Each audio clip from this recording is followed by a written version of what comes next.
Butterfly বুক class 5 এই বইয়ের আমরা আছি লেসন 1-এ। লেসন 1 গান্ধী, তাই তো, দ্য মহাত্মা। তো সেই বইয়ের আজকে আমরা ক্লাস নাম্বার 12-এ আছি, অর্থাৎ 12টা ক্লাস আমরা করছি। এই 12 নম্বর ক্লাসে আজকে আমরা পেজ নাম্বার 15-এ যে পাঠটুকু রয়েছে সেই পাঠটাকে পড়ব এবং পড়ার পরে তার অর্থ বোঝার চেষ্টা করব, এবং একদম শেষে, ক্লাসের শেষে থাকবে HW। তো এখানে দেখো আমি 3টে নাম লিখেছি। 3টে নাম কি কি লিখেছি? 3টে নাম লিখেছি রবীন্দ্রনাথ টেগোর, স্বামী বিবেকানন্দ এবং মহাত্মা গান্ধী। বলো তো এই 3টে নাম কিসের? কোনো জায়গার নাম না কোনো গাড়ির নাম? কিসের নাম? রবীন্দ্রনাথ টেগোর, স্বামী বিবেকানন্দ এবং মহাত্মা গান্ধী। 3টে কিসের নাম? মানুষের নাম। জোরে বলতে পারছো না? জোরে বলো। 3জন বিখ্যাত মানুষের নাম। শুধু মানুষের নাম বললে তো হবে না, কারণ আমার নাম তো লিখিনি এখানে, আমি একটা মানুষ, কিন্তু এনারা 3জন তো বিখ্যাত মানুষ। তো আজকে আমরা এই যে গান্ধী দা মহাত্মা, এই গল্পে এই 3জন ব্যক্তির মধ্যে একটা সম্পর্ক ছিল, সেই সম্পর্কের কথা আমরা পড়ব। তাহলে চলো আমরা পাঠ্যতে চলে যাই। আমাদের পার্ট 3, এই যে রিডিং পার্ট, আজকে আমরা 3-তে আছি। রিডিং পার্ট কততে আছি? 3-তে আছি। Reading part 3, let's continue. তাহলে চলো আমরা পড়া শুরু করি এবার। Thoughts of love. Thoughts of লাভ অর্থাৎ ভালোবাসা, মানুষকে ভালোবাসতে শেখা, তার চিন্তা ভাবনা। আর কি? পিস, শান্তি, মানুষের মাঝে শুধু শান্তি থাকবে। অ্যান্ড ইকুয়ালিটি, এবং সমান মনোভাব, সব মানুষ সমান, ধনী দরিদ্র, হিন্দু মুসলিম খ্রিস্টান বৌদ্ধ, মুচি মেথর, ব্রাহ্মণ, জাতপাত, ধর্ম, পয়সা, টাকা পয়সা, ধন দৌলত, সব কিছু একসাথে মিলিয়ে সব মানুষ সমান। এই ইকুয়ালিটি, এই 3টে বিষয়, thought of love, peace and equality, field Gandhiji's work. গান্ধীজির যে কাজকর্ম ছিল সেই কাজকর্মকে পরিপূর্ণ করে রেখেছিল। অর্থাৎ এখান থেকে আমরা কি শিখলাম? যে গান্ধীজির যে কাজকর্ম, সেই কাজকর্মগুলি পরিপূর্ণ ছিল থটস অফ লাভ, ভালোবাসার চিন্তা ভাবনা, পিস, শান্তি, এবং ইকুয়ালিটি, এবং সমান মানুষের মর্যাদা। এই 3টে বিষয় গান্ধীজির কাজের মধ্যে আমরা দেখেছি, পরিপূর্ণ ছিল। ফিল্ড, ফিল্ড কথার অর্থ হচ্ছে পরিপূর্ণ। এই যে ফিল্ড, পরিপূর্ণ ছিল। এরপরে যাব, Swami Vivekananda and Rabindranath Tagore also had similar ideas. এইখানে আমরা কি পেলাম? একটু আগে আমি যেটা এখানে বললাম, যে এই 3জন ব্যক্তির মধ্যে একটা সম্পর্ক আছে। তারা যে প্রত্যেকে প্রত্যেকের বাড়িতে প্রতিদিন গিয়ে সন্ধ্যেবেলা বলতো, ও বিবেকানন্দ এক কাপ চা বানাও তো খাই, এরকম না। আবার রবীন্দ্রনাথ গান্ধীজিরে বলল, গান্ধীদা আসেন, আমাদের বাড়ি আসেন, কালকে একটু খাওয়া দাওয়া করব, হাঁসের মাংস খাবো, শীত পড়েছে, এরম না। সম্পর্ক বলতে এই যে যে 3টে কথা বললাম, এই 3টে কথার মধ্যে তাদের মধ্যে একটা সম্পর্ক ছিল। 3টে কথা কি? Thoughts of love, peace and equality. এই যে চিন্তা ভাবনা, এই চিন্তা ভাবনাটা স্বামী বিবেকানন্দ এবং রবীন্দ্রনাথ টেগোর, এদেরও ছিল। হ্যাড অলসো, এদের ও, অলসো মানে এদের ও, হ্যাড ছিল, সিমিলার আইডিয়াস, একই রকমের চিন্তা ভাবনা। গান্ধীজির মতন চিন্তা ভাবনা এনাদের দুজনেরও ছিল। বোঝা গেল? তাহলে গান্ধীজির কাজকর্মের মধ্যে আমরা দেখেছি thoughts of love, peace and equality. আবার বিবেকানন্দ এবং রবীন্দ্রনাথ টেগোর, এনাদের মধ্যেও এই চিন্তা ভাবনাটা ছিল, এই 3টে চিন্তা ভাবনা। বোঝা গেল? এবার Swami Vivekananda wanted unity among all religions মানে সকল ধর্মের মধ্যে ইউনিটি, একতা। স্বামী বিবেকানন্দ ওয়ান্টেড, এই যে ওয়ান্টেড কথাটা হচ্ছে V two form, wanted, want মানে চাওয়া, ওয়ান্টেড চেয়েছিলেন। তাহলে স্বামী বিবেকানন্দ ওয়ান্টেড চেয়েছিলেন কি? ইউনিটি, একতা, অ্যামাং অল রিলিজিয়ান্স সকল ধর্মের মধ্যে, অ্যামাং মানে মধ্যে, সকলের মধ্যে। তোমাদের ক্লাসে এখন যদি সবাইকে চকলেট দিই তাহলে অ্যামাং অল দ্য স্টুডেন্টস, সকলের মধ্যে বিলিয়ে দেওয়া।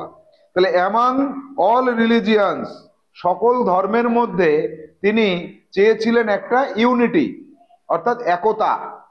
সবাই সবার সাথে একতাবদ্ধভাবে থাকবে, দলবদ্ধভাবে থাকবে, ঝগড়া বিবাদ করবে না, মারামারি হিংসা কাটাকাটি থাকবে না, এই ইউনিটিটা তিনি চেয়েছিলেন।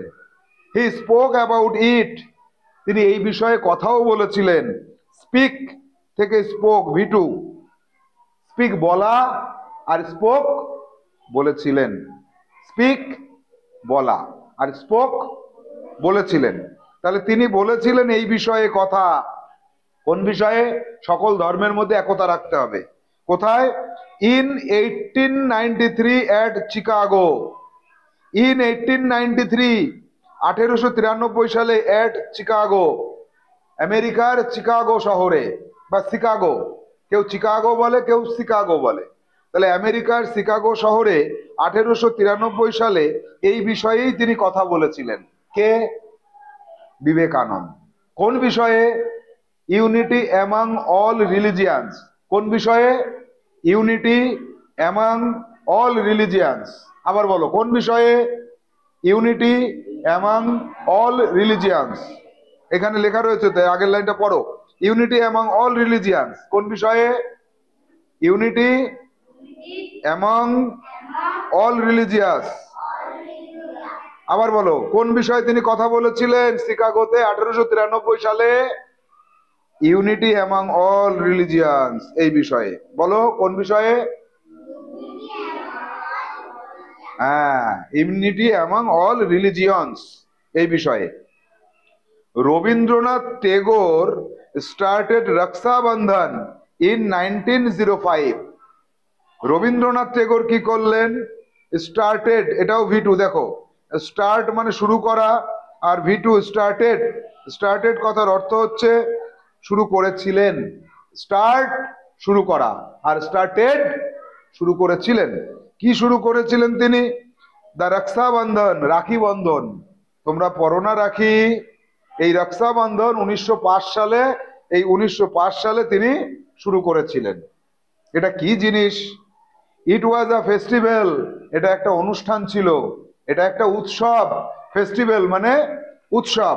ইট ওয়াজ আ ফেস্টিভ্যাল, এটা একটা উৎসব ছিল। অফ ব্রাদারহুড, এটা ভ্রাতৃত্ববোধের। ভ্রাতৃত্ববোধ মানে আমরা সবাই ভাই ভাই, হিন্দু মুসলিম ভাই ভাই, কোনো আমাদের মধ্যে গন্ডগোল নাই। হিন্দু মুসলিম ভাই ভাই, ভেদাভেদ নাই। বুঝেছ? এইটা বোঝানোর জন্য হিন্দুরা মুসলিমদের, মুসলিমরা হিন্দুদের রাখি বাঁধবে, Rakshabandhan. And communal harmony. Communal harmony হচ্ছে এক বর্ণের সাথে আর এক বর্ণের মানুষের মিলন হবে, কমিউনিটির মধ্যে মিলন হবে। কমিউনিটি কি? মনে করো নমশূদ্র একটা কমিউনিটি, বৈশ্য একটা কমিউনিটি, ব্রাহ্মণ একটা কমিউনিটি, ক্ষত্রিয় একটা কমিউনিটি। এই কমিউনিটিগুলোর মধ্যে ভেদাভেদ ছিল আগে। এরা কি করতো কমিউনিটির মধ্যে? এই নমশূদ্র, ওদের হাত থেকে খাবো না, ঠিক আছে? বলতে ওরা তো নিচু জাত, ওদের বাড়ি যাস কেন? যাবি নে, মোটে যাবি নে ওকে বাড়ি, ওরা তো বাদ দি, ওরা ফারুই, ওকে বাড়ি যাবি নে, এরম করত। কিন্তু রবীন্দ্রনাথ ঠাকুর কি বললো? আহা, বাগদি, পারুই, মুচি, মেথর, হিন্দু মুসলিম সবাই, যে সবার মধ্যে একটা ব্রাদারহুড থাকবে, ভ্রাতৃত্ববোধ থাকবে।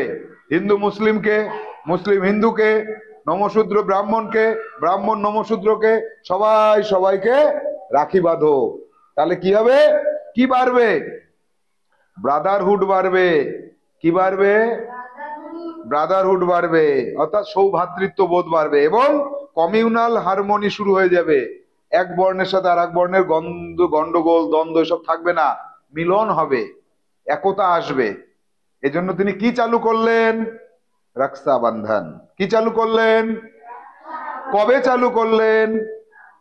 1905 সালে, 1905। বলো 1905-এ। বেশ, লাস্টের লাইন ইম্পর্টেন্ট লাইন, এই ইম্পর্টেন্ট লাইন, লাস্টের লাইন ইম্পর্টেন্ট। কি বলেছে? This three great men have become immortal for their thoughts and works. এই যে তিনজন, this three great men, man, man মানে একজন, আর মেন একের বেশি, তিনজন হলে একের বেশি না কম? তাহলে একজন হলে কি লিখবো? One man. আর তিনজন হলে থ্রি মেন। তাহলে এই তিনজন মানুষ, দিস থ্রি মেন, দিস মানে এইগুলি, দিস বলতে এইগুলি, তিনজন মানুষ বলে দিস বলেছে, দিস, দিস বলা হয়েছে, দেখো দিস। আর যদি একজন হতো তাহলে কি বলতাম? দিস বলতাম, দিস, THIS। তাহলে this three great men have become, এই তিনজন মানুষ বিকাম পরিণত হয়েছিলেন ইমর্টাল, অর্থাৎ অমর হয়ে গিয়েছিলেন। এই তিনজন ব্যক্তি অমর হয়ে গিয়েছিলেন কেন? For their thoughts and works, তাদের চিন্তা ভাবনা এবং কাজকর্মের জন্য। এই তিনজন ব্যক্তি কি হয়েছিলেন? ইমর্টাল। কি হয়েছিলেন? ইমর্টাল হয়েছিলেন। কেন হয়েছিলেন? For their thoughts and works, তাদের চিন্তা ভাবনা এবং কাজকর্ম। বলো, for their thoughts and works, এর জন্য এরা মহান হয়েছিলেন। এবার আমি বলেছিলাম এই তিনজন ব্যক্তির মধ্যে একটা সম্পর্ক আছে। কার কার? আর এন টেগোর, মহাত্মা গান্ধী, স্বামী বিবেকানন্দ। এই যে তিনজন ব্যক্তি, এদের মধ্যে একটা মিল আছে, সম্পর্ক আছে। কিসে? এদের মধ্যে সম্পর্ক আছে তাদের থটস এবং ওয়ার্কসের, তাদের চিন্তা ভাবনা এবং কাজের, থটস অ্যান্ড ওয়ার্কস। এই যে পড়লাম আমরা, পরবর্তী ক্লাসে এখান থেকে আমরা ওয়ার্ড মিনিং জানবো, কিন্তু তার আগে আজকে আমি একটা HW দিচ্ছি। দেখো, HWটা সবাই লিখে নেবে। 1 নম্বর হচ্ছে what was the relation, what was the relation among Swami Vivekananda, R.N. Tagore and Mahatma Gandhi. এই তিনজনের মধ্যে কি সম্পর্ক ছিল? উত্তরটাও বলে দিচ্ছি, অ্যান্সারটা শুনে নাও। অ্যান্সারটা শোনো। অ্যান্সার হচ্ছে the relation among Swami Vivekananda, the relation among Swami Vivekananda, R.N. Tagore and Gandhiji was their thoughts and works, was their thoughts and works। ঠিক আছে, এই গেল 1 নম্বর প্রশ্ন। 2 নম্বর প্রশ্নতে কি লিখবে? 2 নম্বর প্রশ্নটা লিখে নাও যে what was filled Gandhiji's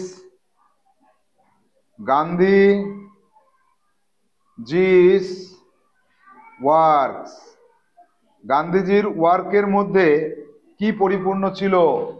তাহলে প্রথম লাইনটা দিয়ে অ্যান্সার করতে হবে। Thoughts of love, peace and equality filled Gandhiji's works. হলো? এখানে আমি দেখো একটা কথা বলেছি, হোয়াট ওয়াজ। এখানে হোয়াট ওয়াজ না দিয়ে হোয়াট ওয়ারও বলা যেতে পারে। ওয়াজ বললে এই তিনটে জিনিস একসাথে হবে, আর ওয়ার বললে এই তিনটে কাজ আলাদা আলাদা বোঝাবে। ওয়াজ কথার অর্থ হচ্ছে কোনটা। তাহলে ভালোবাসা, এখানে কি বলেছে? ভালোবাসা, thoughts of love, peace and equality, ভালোবাসা এবং শান্তি এবং একতা, তিনটে মিলিয়ে একটা জিনিস, সেটা পূর্ণ ছিল, তাহলে ওয়াজ। আর তিনটে যদি আলাদা আলাদা বিষয় হয় তাহলে ওয়ার। তাহলে কি হবে? ওয়ার।